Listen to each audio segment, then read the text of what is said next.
anunciar con firmeza y amor a los hombres de nuestro tiempo el Evangelio de la vida, el equipo NSE desde Argentina presenta Solo el amor crea. Con la colaboración de expertos en bioética y especialistas en orientación familiar. Solo el amor crea. Saludamos a todos nuestros amigos y oyentes de Radio Católica Mundial y NS Radio, Nuestra Señora del Encuentro con Dios, en esta nueva ocasión en que podemos entrar en relación con todos ustedes gracias a nuestro Dios y a su Madre Santísima. Queremos saludar también a nuestro operador técnico en Alabama, Jorge Graña, quien nuevamente nos permite la conexión con cada uno de ustedes, y a nuestra operadora técnica local en Buenos Aires, la hermana Ofelia Mesa. Desde la locución les saluda quien les habla, la hermana Omaris Ayala del equipo NSE en Argentina. Bueno, queridos amigos, como ustedes saben, el aborto sigue siendo la mayor sangría de nuestro mundo actual.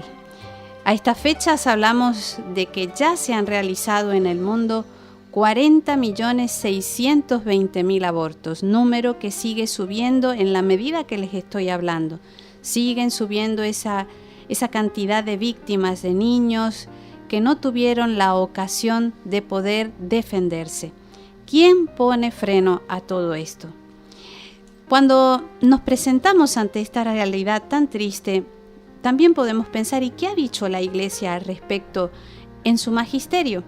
Pues para señalar solamente algunos de los papas que han hablado en contra de esta masacre, podemos hablar, por ejemplo, de Pío XII, quien excluyó todo aborto directo, o sea, todo acto que tienda directamente a destruir la vida humana aún no nacida, tanto si tal destrucción se entiende como fin o solo como medio para el fin.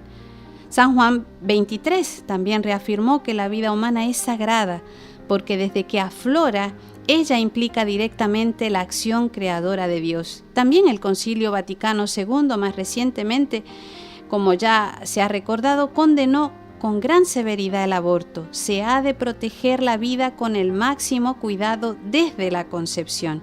Tanto el aborto como el infanticidio son crímenes nefandos. Después tenemos esta gran figura provida que fue San Juan Pablo II, que como todos recordamos con cariño fue uno de los grandes defensores de la verdad contra el aborto y de la verdad a favor de la vida. También el Papa actual, Francisco, en varias ocasiones ha expresado su pesar por esta situación tan triste del aborto y su oposición a ella. Argentina ha sido el escenario de uno de los peores años de su historia en muchos aspectos, especialmente en el tema de la vida, ¿no? Hace casi un año de esta ley que fue aprobada de manera muy penosa, por no decir miserable, en el país, aprovechando el contexto de la pandemia. Pero no todo está perdido, tenemos que seguir luchando. No pocos, aunque se les da poca propaganda, siguen luchando por la vida, seguimos luchando, la siguen defendiendo desde diversos aspectos, profesionales, médicos, enfermeras, gente de a pie, seres humanos que se compadecen de otros seres humanos porque saben que nadie merece morir antes de nacer. Hoy queremos echar un vistazo junto a ustedes, ya que estamos finalizando el año, cómo se está viviendo esta realidad de lucha entre la vida y la muerte en nuestro país. Y para hablar de este tema tenemos como invitado al profesor Jorge Nicolás Laferrière, quien es abogado, director de investigación jurídica aplicada por la Universidad Católica Argentina, director de la maestría en Derecho Civil Patrimonial y director del Centro de Bioética, Persona y Familia, a quien le damos la más cordial bienvenida. Profesor, muchísimas gracias por aceptar nuestra invitación y estar con nosotros hoy. Muchísimas gracias por la invitación, muy buen día para ti, hermana, y para toda la audiencia. Muy bien, pues profesor, quisiera comenzar esta entrevista de la mano de usted, ¿verdad? Haciendo un estudio de cómo ha vivido Argentina esta ley del aborto a un año de su aprobación. Bueno, la verdad es que han sido unos años muy intensos los que vivió Argentina, sí, que no no se, digamos, limitan al último año, sino que tenemos que comenzar recapitulando que un primer hecho disruptivo en este tema de la vida se produce en el año 2012.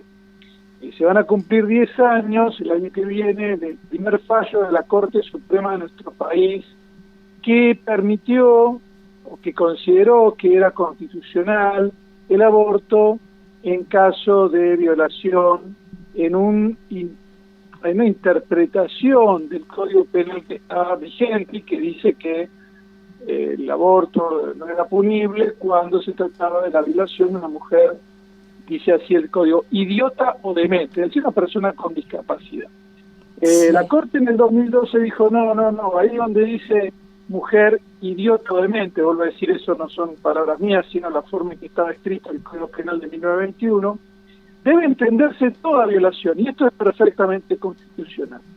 Esto marcó un quiebre muy importante, porque Argentina tiene una tradición jurídica muy larga, muy sólida, de considerar que la existencia de la persona humana comienza con la concepción y que existe un deber de proteger la vida, y por lo tanto el aborto es un acto que siempre se consideró una conducta injusta, una conducta que reprobable, reprochada por la ley.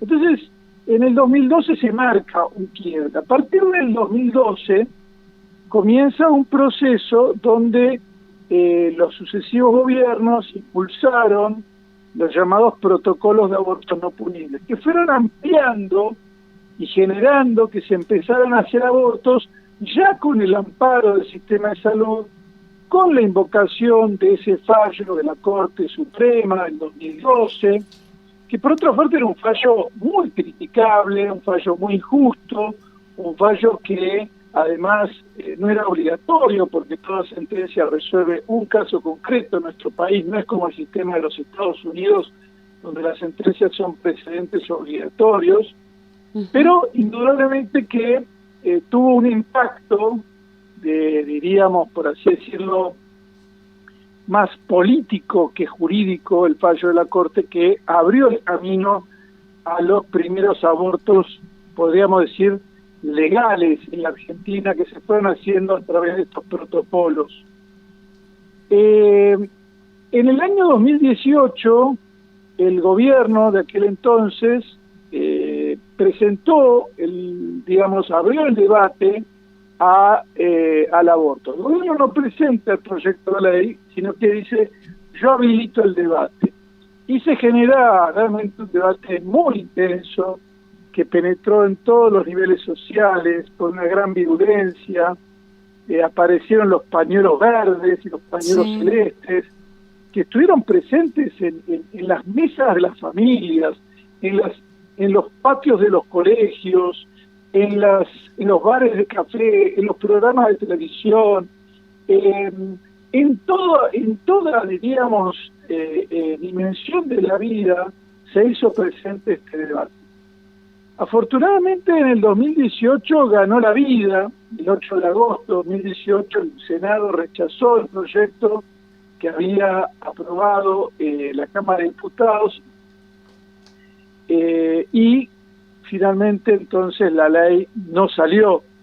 Pero los promotores del aborto no se contentaron con eso, volvieron a la carga y en 2019 se presentó de nuevo un proyecto de ley y en 2020 fue el propio Poder Ejecutivo, ahora ya el nuevo gobierno, el gobierno actual, el que envió al Congreso un proyecto de ley de la legalización del aborto de forma muy amplia. Este proyecto fue debatido en diciembre de 2020, hace exactamente un año, y terminó sancionado en diciembre de 2020, el 30 de diciembre de 2020, se van a cumplir en unos días un año, ¿no?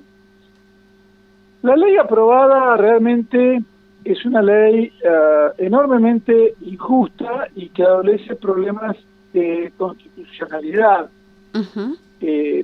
En primer lugar, es una ley muy amplia en su forma de legalizar el aborto. Dice que el aborto es libre, sin necesidad de invocar una causal por pedido de la madre, hasta la semana 14 de embarazo. Pasada la semana 14 y sin límite de tiempo, es decir, hasta el mismo momento de nacimiento, se puede solicitar el aborto también sin que sea un delito, en caso de que exista un peligro para la vida o la salud de la madre, o bien que el embarazo provenga de violación. Como vemos, la redacción de la ley es enormemente amplia, ha dado lugar a una expansión muy importante del aborto en todo este año. Se actualizó la guía de protocolos para hacer los abortos conforme a la ley durante el mes de mayo. Se reglamentó la ley en agosto para promover también el aborto. Y una de las características de esta ley, que se aprobó en Argentina, no solo es que es muy amplia, como les decía, porque tiene el aborto libre hasta la semana 14, el aborto a demanda, sino porque además dice que a todo profesional de la salud que se negare a realizar un aborto, obstaculizar un aborto, o lo dilatare injustificadamente, se le va a iniciar una acción penal por delito porque se considera que ha, obstaculizado el ejercicio de un derecho. Esto es algo insólito que no tiene prácticamente, antecedentes en el mundo, y que significa que en los hechos se persigue, se amenaza a los médicos y a los profesionales que puedan llegar a tener algún tipo de, de reparo, de objeción, de dificultad. Por supuesto se reconoce la objeción de conciencia, sobre eso después hablaremos, sí. Pero ahora me voy a concentrar en un poco el diseño general de la ley. Entonces es una Profesor, ley diseñada disculpe, no antes, solo para permitir... Antes de que usted entre en este detalle, yo quisiera hacerle una pregunta de lo que nos ha estado explicando hasta ahora. Usted habla de que los protocolos que se aprobaron siguen siendo actualizados. ¿Quién determina esa actualización? Porque en esas actualizaciones también se puede meter cualquier cosa. O sea, ¿quién? La actualización... Ajá, sí. Sí, la actualización la realiza el Ministerio de Salud. Ha hecho un documento que se llama Protocolo de Aborto, ahora se llama de Aborto, Interrupción Voluntaria del Embarazo, que es la terminología adoptada por la ley. Esta, actualización se ha dado a través de una resolución ministerial que, se elabora con los equipos técnicos. Los protocolos en realidad deberían ser herramientas técnicas, pero en los hechos muchas veces amplían cosas que la ley de alguna manera había dejado más limitadas, ¿no? Claro, por ejemplo, que es una ampliación, lo están utilizando como ampliación de lo que no cabe o no dice la ley para poderlo llevar a cabo. Claro, por eso yo explicaba que una de las características de la ley argentina es que se mueve en dos grandes líneas. Por un lado, la legalización del aborto y su, la permitir que se hagan abortos prácticamente sin señalar un límite. Pero la segunda línea es una línea que apunta a doblegar la resistencia. Es decir, no solo amenazo al personal de salud, sino que digo que no puede decir nada que sea personal, que sea inadecuado. Señalo la posibilidad de que si dice algo inadecuado le voy a hacer una denuncia. Claro, pero entonces, lo inadecuado es todo lo que va en contra de lo que ellos dicen. Entonces ahí la libertad queda totalmente vulnerada. Absolutamente, es una ley que pone en jaque la libertad de ejercicio de la profesión médica, indudablemente. Y esto lo hemos vivido durante este año, hemos tenido muchísimos casos, consultas, donde profesionales de la salud dicen, bueno, pero yo, en definitiva, ¿qué puedo decir? ¿Qué no puedo decir? Nos están, digamos, por así decirlo, explicando que si nosotros no hacemos esto nos pueden iniciar acciones o sumarios, y claro, todo eso incide en la libertad de un profesional al momento de tener que asesorar a una madre que se le acerca, que quizás se le acerca con dudas, y si él llega a decir algo que no resulta conveniente para los parámetros ideológicos de esta ley, de su protocolo, puede enfrentar problemas muy serios que pongan en jaque su carrera. Todo esto es muy, muy, muy preocupante, y por eso señalaba que la experiencia nos deja en claro que están como estas dos vertientes de la ley. La vertiente que apunta a permitir el aborto, a favorecer, a facilitar los abortos, y la vertiente que tiende a doblegar las resistencias a la ley del aborto, ¿no? Y esto es una característica de la ley argentina, que es una ley diseñada también para doblegar resistencias. Es una ley diseñada como queriendo, yo quiero imponer la ley del aborto, sé que me voy a encontrar con resistencias y quiero intervenir sobre esa realidad. Sí, esto me hace pensar que pareciera que las leyes mundiales están tomando ese cariz, ¿no?, de doblegar las resistencias en muchos aspectos, ¿no? Pero bueno, ahora estamos hablando del tema del aborto, pero es como para pensar. Justamente hablando de leyes, profesor, de suyo la ley de la objeción de conciencia está aprobada, es una ley tan ley como puede ser la que ellos hablan del aborto, pero por lo que usted nos está explicando, no está siendo respetada en el ámbito sanitario, ¿no? Entonces, uno puede pensar, bueno, pero ¿no es ley también? ¿No tiene el mismo derecho de mantención en el tiempo y en la práctica como puede tener la mal llamada, sí es una ley, la ley del aborto, pero que está siendo utilizada para el mal, ¿no?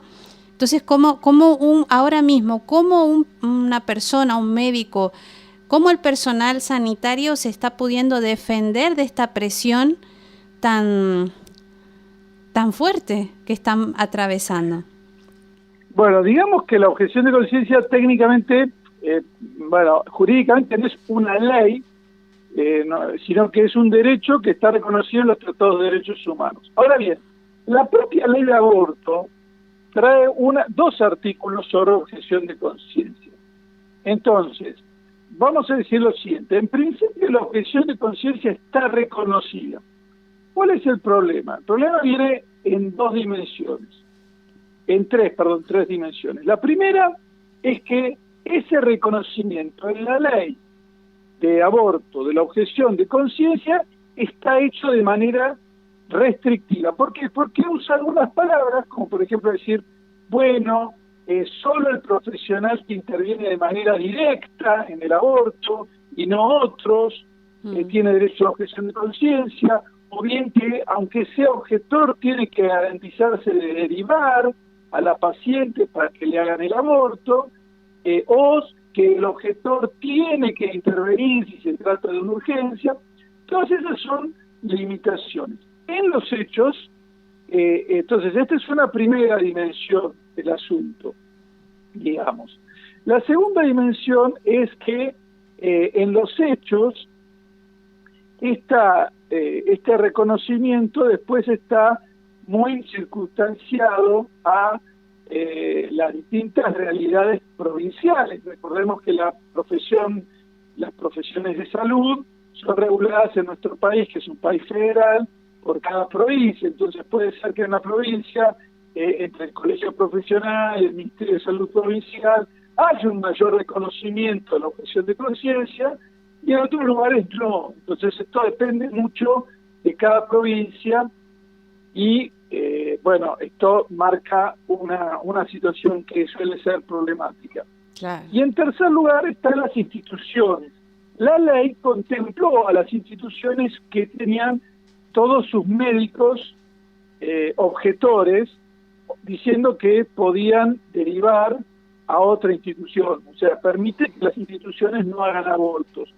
Esto en los hechos ha dado lugar a algunas problemáticas de interpretación, porque esto es lo que se llama la objeción de conciencia institucional, aunque es un nombre algo impreciso, porque no podemos decir que una institución tenga conciencia en el sentido propio como lo tiene una persona, pero sí que la institución tiene un ideal y ese ideal debe ser respetado. En los hechos, estos son los tres, podríamos decir, dimensiones del problema de la objeción de conciencia. Una ley que la reconoce de forma limitada, una práctica muy diferenciada por la realidad federal del país y el problema de la objeción de conciencia institucional. En los hechos, ¿qué cosas se han presentado? Bueno, hay un gran trabajo conjunto de abogados y médicos en todo el país, donde cuando un médico enfrenta una situación, por ejemplo, una persona que es lo que se llama instrumentador quirúrgico, o sea, el que provee los instrumentos de una cirugía. Ese puede llegar a ser un objetor de conciencia. Entonces le dicen, no, usted no interviene de forma directa en el aborto. No usted puede objetar, claro. Usted no podría objetar. Bueno, esa persona va y habla con un grupo de abogados, que todos los abogados están en red en todo el país, y el abogado le prepara una nota, esa nota se hace llegar y se le respeta el derecho. En general, aquellos profesionales que han de distintas de las ramas de la salud, ¿cierto? No solo médicos, sino también enfermeros, enfermeras, instrumentistas, ecografistas, aún personal administrativo de un sanatorio, todos ellos han encontrado, en alianza con grupos de abogados de todo el país, la posibilidad de expresar su objeción de conciencia. Y esto es un poco lo que estamos viviendo en este momento, es decir, notas que se presentan ante un servicio de salud, ante un director de hospital, ante un ministerio, hasta un secretario de salud de un municipio, para decirle, mire, yo soy tal. En general están teniendo respuesta positiva porque se trata de un derecho constitucional, ¿no? Y gracias a Dios, porque es muy difícil pensar, ¿no?, como personal sanitario, después de tanto tiempo estudiando para beneficiar a otros seres humanos en cuestiones de salud, ¿cómo puede uno ponerse a favor de algo que no beneficia a nadie? Porque ni beneficia a la mujer ni beneficia al niño que está por nacer, ¿no? Es como para cuestionárselo. Profesor, le invito a que no se retire, igual a ustedes, queridos amigos oyentes. Vamos a hacer una breve pausa y continuamos con este interesante tema.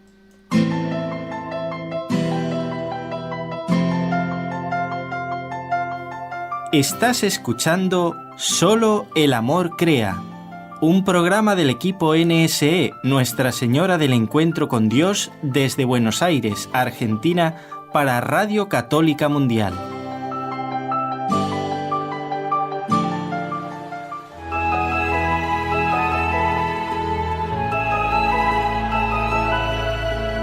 ¿Quieres participar en el programa ahora mismo? Mándanos tu mensaje de texto o de voz al número de WhatsApp 54 911 4093 9575 54 911 4093 9575.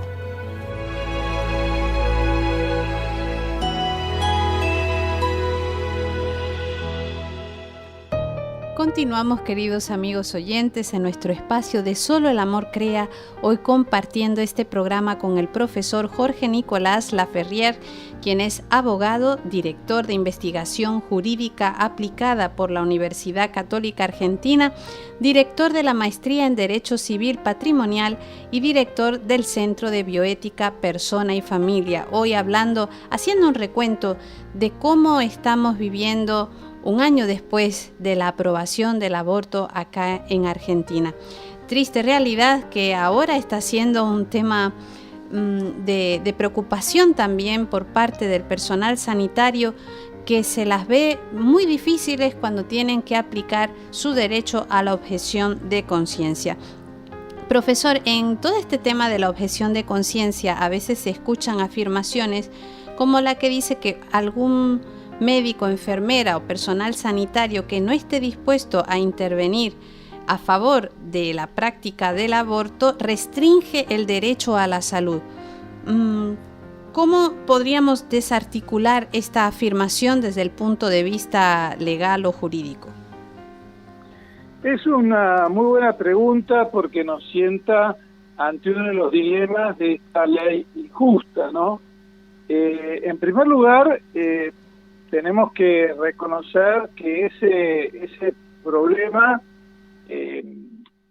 no está, digamos, presente en muchos lugares donde hay abundancia de profesionales de la salud.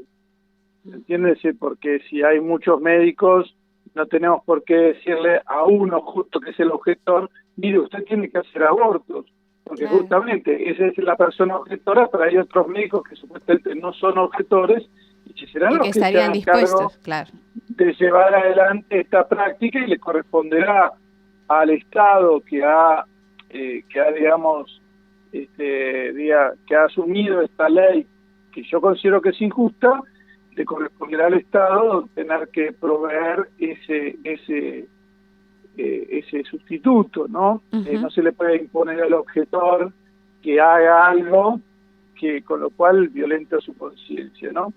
Sí. En segundo lugar, el objetor también está señalando que se trata de una ley injusta y que se trata de una conducta que, aunque sancionada como ley, es una injusticia grave, por lo tanto, en el fondo es una forma de violación del derecho a la vida, ¿no?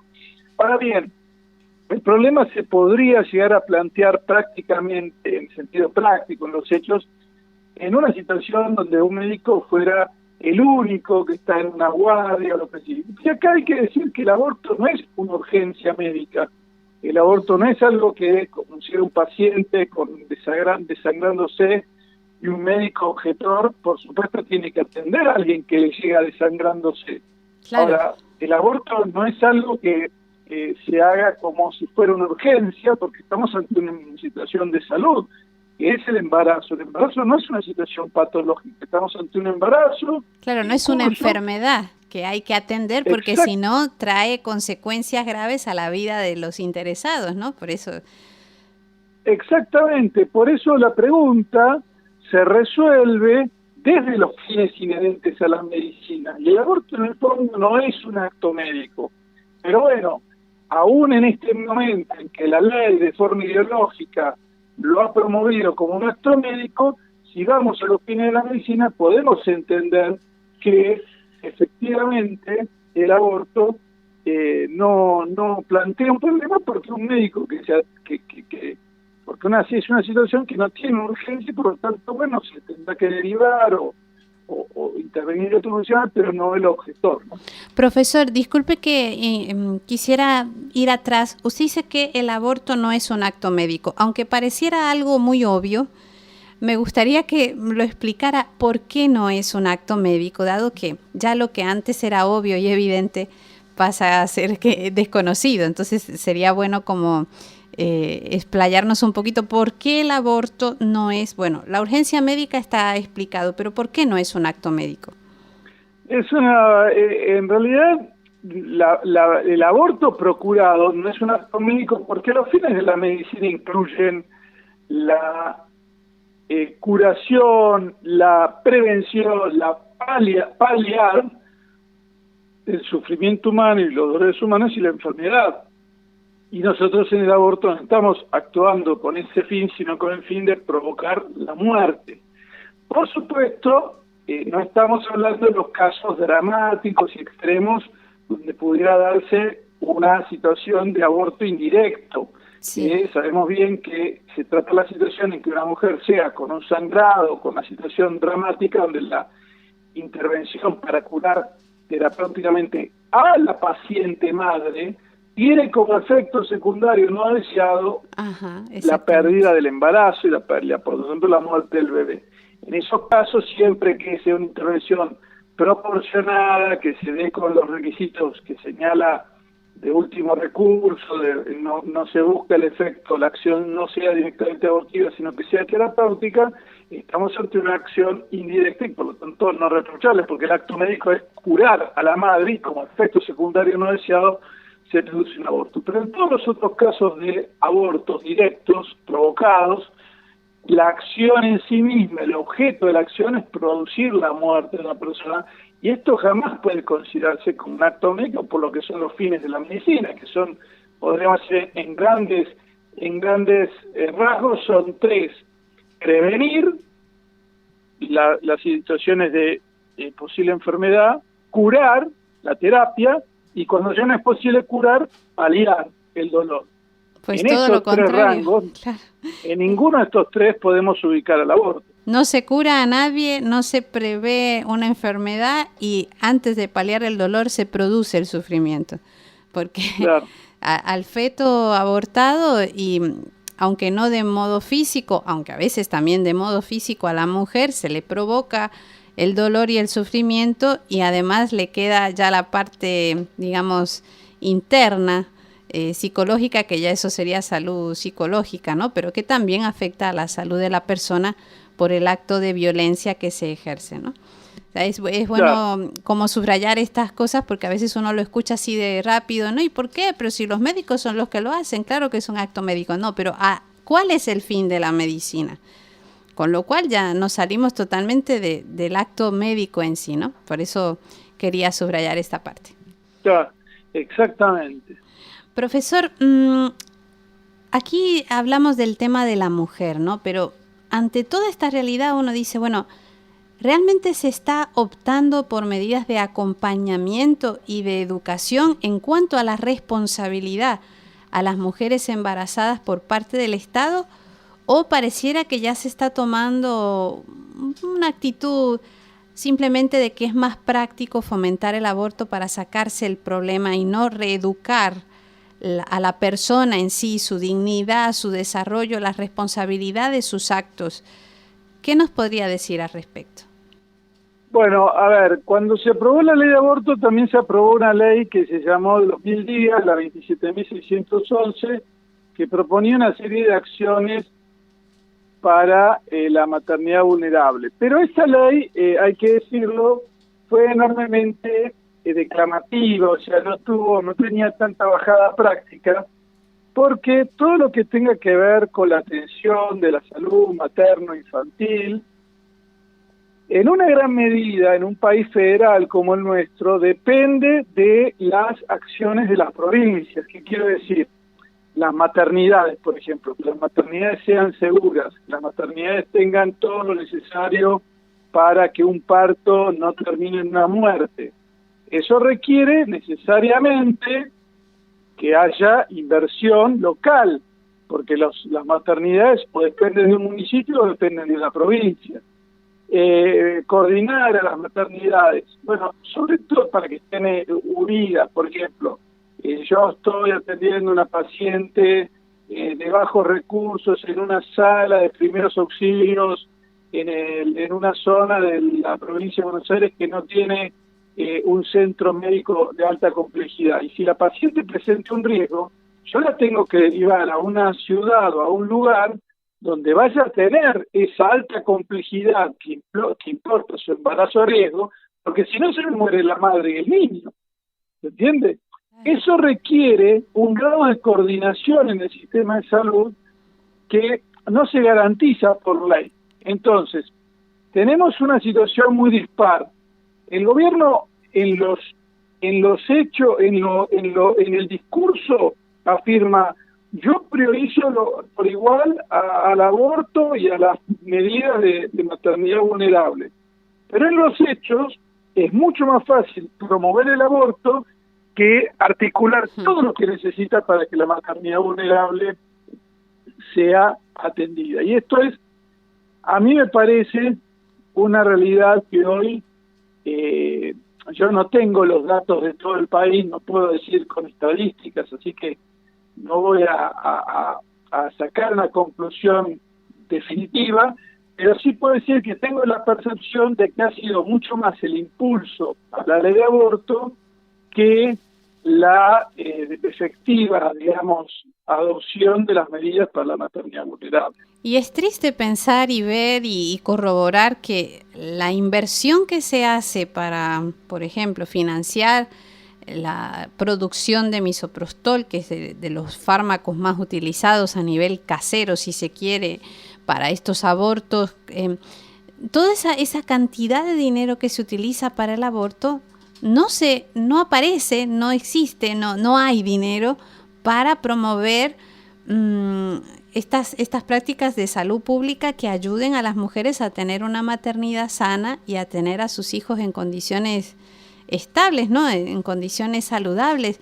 Entonces ahí ya nada más viendo esto uno dice, aquí hay una ideología detrás. Es bueno pensarlo y cuestionárselo, porque si ese mismo dinero se utilizara para estos fines de los cuales decía, estas provincias donde a lo mejor tienen una salita con tan poquitos medios de atención, si en ese lugar, en vez de mandar pastillas de misoprostol, ¿no? y todo lo demás para hacer abortos, se enviaran medios para poder dar buenos sueldos a los empleados públicos, asistencia de promoción a la maternidad, pues todo esto cambiaría y no habría tanto drama.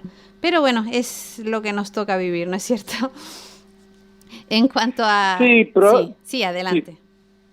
No, simplemente comentar que efectivamente es más fácil el aborto porque se distribuyen las pastillas, porque se autoadministra a través del misoprostol, y todo lo que sea maternidad vulnerable requiere todo un conjunto de acciones, porque en definitiva, seamos sinceros, había tanta preocupación por el aborto de la mujer pobre, que ahora lo que se hace es abortar y seguir teniendo las condiciones de promiscuidad, de problemas y pobreza que seguías teniendo antes, ¿no? Y esto es lo dramático del asunto. Sí, es lo dramático porque no se ve un deseo, un empeño de que la población se vaya superando. O sea, el progreso del cual se está hablando es un progreso que no es real. Es un progreso que lleva hacia atrás a la persona en su dignidad, en su mismo desarrollo, porque estas mujeres, por lo general, ya lo hemos visto en muchos programas, ustedes mismos, usted como profesional también lo habrá visto, estas mujeres quedan estigmatizadas por dentro, ellas mismas. No se puede perdonar un aborto tan fácil, eso no es como beber un vaso de agua, deja huella en el alma de la mujer, y al dejar huella en la persona de la mujer, la imposibilita a desarrollarse como una mujer plena en la sociedad, luego atenta contra la sociedad, es toda una cadena. Así que bueno, tenemos que orar mucho al Señor para que tenga misericordia y ayude a profesionales como el que tenemos hoy, a este profesor, para que sigamos trabajando juntos en favor de la vida. Vamos a hacer otra pausa, queridos amigos, no se vayan porque esto continúa. ¿Quieres escribirnos ahora mismo? Puedes hacerlo al correo nsargentina.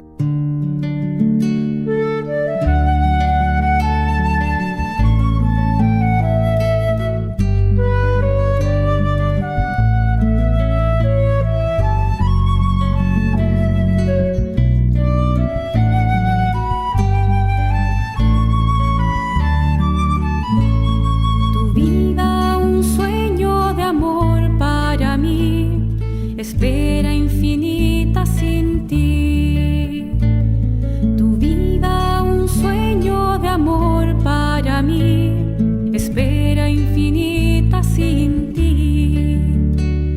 Te miro y deseo que tu libertad acepte mi invitación. Canto fiel, dulce amistad, esperanza esta canción. No temas, pueblo mío, que tu vida es mi justicia y la resurrección ha vencido a la muerte y al dolor. Tu vida un sueño de amor para mí, espera infinita sin ti. Te escucho y deseo que tu oración sea un fuerte motor. Me da vida y luz, tu vida un sueño de amor para mí, espera infinita sin ti. Te siento y deseo que tu corazón palpite junto al mío por amor. dar al prójimo el perdón y a los pobres el honor. No temas, pueblo mío, que tu hambre y aflicción son mi motivación, y no descansaré sin tu consolación. Tu vida un sueño de amor para mí, espera infinita sin ti.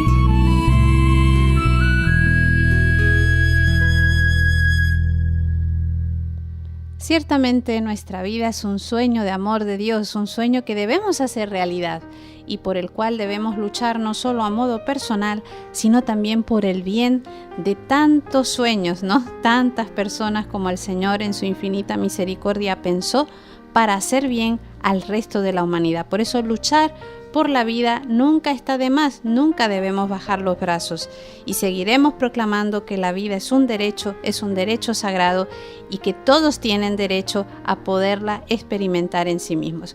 Hoy estamos compartiendo nuestro programa de Solo el Amor Crea con el profesor Jorge Nicolás Laferrier, abogado, director de investigación jurídica aplicada por la Universidad Católica Argentina, director de la Maestría en Derecho Civil Patrimonial y director del Centro de Bioética, Persona y Familia, quien hoy muy gentilmente ha estado con nosotros haciendo un recuento de cómo se ha vivido acá en Argentina esta lamentable ley del aborto aprobada hace casi un año, a pesar y en contra de la voluntad popular que se niega a aceptar que puede ser un derecho de la persona el atacar a otra que no tiene oportunidad de defensa. Es por eso que es altamente injusta por todos los entes. Lo hemos estado viendo a lo largo del programa. Profesor, se habla de justicia social como fundamento de la aprobación de la ley del aborto, pero usted que está en toda esta área de leyes y demás, ¿cómo nos puede explicar en qué consiste la justicia social? Para así nosotros poder tener elementos y decir pues sí o pues no, esto no es justicia social o esto sí es justicia social. Bueno, realmente la temática del aborto estuvo asociada a la idea de justicia social por los promotores de la ley, sobre todo porque afirmaban que se trataba de prevenir los casos de muertes maternas por abortos clandestinos, digamos. En realidad, hay que decirlo que las muertes maternas por abortos clandestinos eran pocas y que no es legalizar el aborto con ese grado de amplitud la manera de atender a esa muerte. Justamente lo que había que hacer era tratar de prevenir, evitar que las madres en su desesperación llegaran a pensar en el aborto, porque el aborto es un fracaso social y es quitarle la vida a una persona, y sabemos que hay condicionantes, que hay situaciones en que la desesperación, la pérdida de sentido de la propia vida puede llevar a una madre a considerar dramáticamente el aborto, pero nosotros tenemos que optar siempre por lo mejor y reconocer que eso es un drama y que no es el aborto la salida. Entonces me parece que a mí lo que sí está en juego como un problema de justicia social es el derecho a la vida, porque es una ley que admite que a ciertas personas, que son las personas por nacer, recordemos que en Argentina el feto es persona por el Código Civil, a estas personas se les puede quitar la vida legalmente. Y me parece que esto es un quiebre profundo y una gran injusticia. Usted habla de que hay un fracaso social. ¿Cuál sería el camino para poder salir de este fracaso social? Bueno, indudablemente que una cosa que nunca tenemos que perder es la conexión con la realidad, ¿no?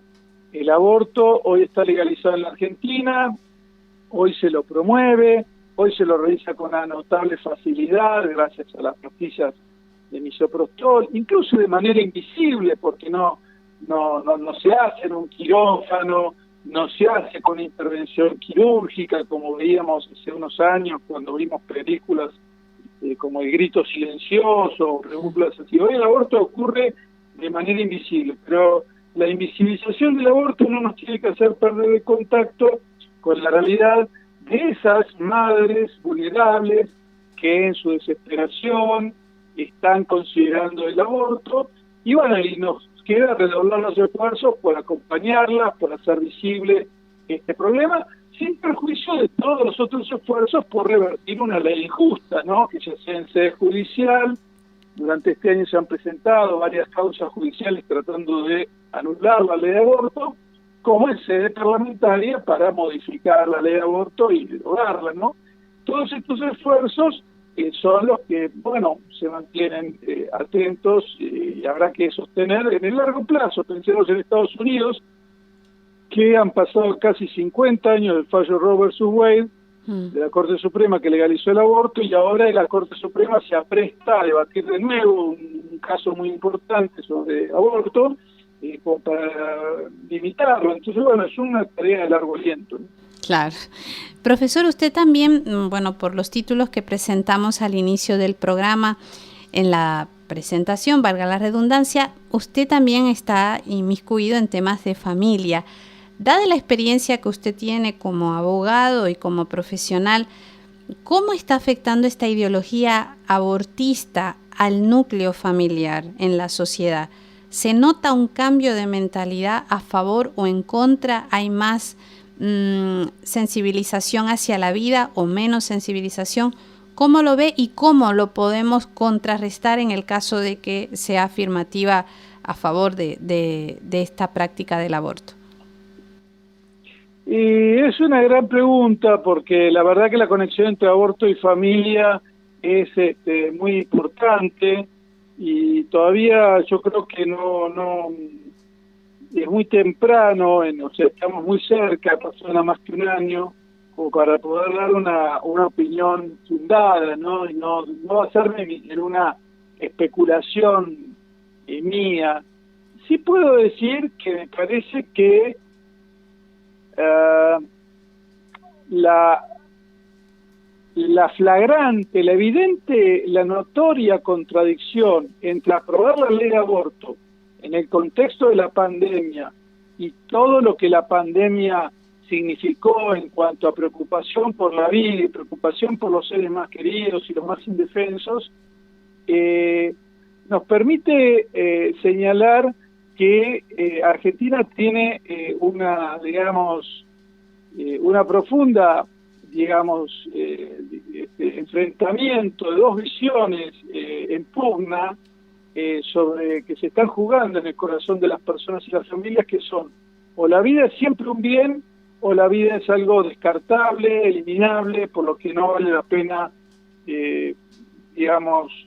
por lo que yo siempre voy a privilegiar mis intereses personales por sobre el bien de la vida, ¿no? Y me parece que el hecho de que la ley haya salido en el contexto de la pandemia, ha dejado más en evidencia esa problemática, y bueno, iremos viendo cómo se va resolviendo, pero bueno, el impacto es grande, sobre todo por esto que decía de que los abortos se están haciendo en forma invisible, y bueno, todavía no sabemos cómo le están impactando a muchas familias, ¿no?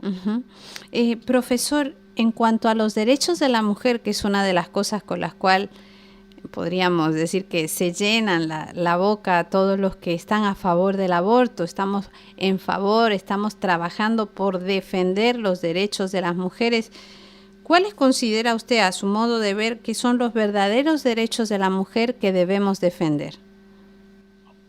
Bueno, indudablemente que el aborto nos ha colocado ante el drama de injusticias que existen en la sociedad hacia mujeres que sufren violencia, hacia embarazos que son frutos de, sobre todo, de violencia intrafamiliar en personas adolescentes, ante problemas de pobreza, de discriminación hacia la embarazada que se ve presionada a abortar por la violencia que puede ejercer un varón sobre ella, o por un empleador, o por alguien. Y bueno, y me parece que lo que en el contexto nuevo de la legalización del aborto, estas cuestiones se agudizan, porque el aborto no soluciona los problemas de base. Entonces, para que tengamos un mundo libre de violencia contra la mujer, el aborto lo que hace es eliminar el embarazo poniendo la violencia de base. Un adolescente que está en un contexto de familia donde sufre violencia, tiene que encontrar los mecanismos para poder salir adelante denunciando y solucionando. Y la familia rota, la familia disfuncional, que es el fruto de tantos años de destrucción de la familia en la legislación en nuestro país, también requiere que esos derechos de la familia se fortalezcan para que haya florecimiento y protección contra la mujer. Porque no podemos ignorar que parte de la violencia contra la mujer están originadas en la disfuncionalidad de la familia. Y por supuesto, todo lo que es, digamos, el diseño de nuevas formas de abordar la conciliación entre trabajo y maternidad, entre trabajo y familia, en todos los niveles, son cosas que están en el centro de la preocupación por responder a las verdaderas necesidades de las mujeres. Y profesor, ya casi estamos terminando, pero quisiera hacerle una pregunta tal vez un poco a modo personal, pero que uno escuchando a las personas se da cuenta de que ayuda mucho este tipo de preguntas. Usted es miembro de una universidad católica. Usted como católico, ¿qué aconsejaría a nuestros oyentes que le escuchan en todas partes del mundo gracias a la conexión que tenemos con Radio Católica Mundial y también con las bases de radio de Nuestra Señora del Encuentro en otros países? ¿Qué podemos hacer nosotros como ciudadanos y también como católicos a favor de la vida a nivel familiar y a nivel social? Bueno, indudablemente que el campo de acción es muy variado, ¿no? Cada uno tiene que hacer un discernimiento de su propia realidad, de su propia vocación, de su propio estado de vida. Indudablemente pienso en religiosas que con su oración constante, contemplativa, sostienen la tarea, por ejemplo, de tantas voluntarias y voluntarios que acompañan a madres embarazadas. En el campo de la acción, diríamos, o sea, no solo de la oración, sino de la acción, todo el campo, tenemos muy variados campos. Yo contaba recién los médicos, los profesionales de la salud, todo lo que pueden hacer, los abogados que están asesorando a los profesionales de la salud, los comunicadores que difunden estas cosas, los jóvenes que hacen distintas maneras de llegar a sus amigos y a sus compañeros para hacerles ver estos temas, los voluntarios que ayudan a embarazadas y a más diversas realidades, las asociaciones de padres, los educadores, cada uno en su lugar tiene que, dar una respuesta de apoyo, de compromiso por la vida. Y bueno, y finalmente también me parece que desde la fe todos nosotros tenemos que recordar que la Eucaristía es el sacrificio redentor de Jesús que vence al mundo, es la vida por antonomasia, es la resurrección del Señor, y que lo que estamos viviendo es una forma de participar en la Pascua. Estamos viendo que en nuestro país se comete una injusticia tremenda con quitarle la vida legalmente a personas, y esta impotencia que muchas veces sentimos ante los abortos nos asocia a la cruz de Cristo, nos asocia a la Pascua de Cristo. Así es. Es mejor que ofrecer eso en la Eucaristía como una forma de que el Señor dé la redención a estas víctimas del aborto, que son tanto sus madres como los niños por nacer, y sobre todo que, reconcilie y reconstituya los corazones argentinos para acercarse de nuevo al Señor Jesús. Bueno, pues le agradecemos muchísimo, profesor, esta oportunidad, y a todos ustedes, queridos amigos oyentes, los espero la próxima semana en este mismo horario. Que Dios los bendiga.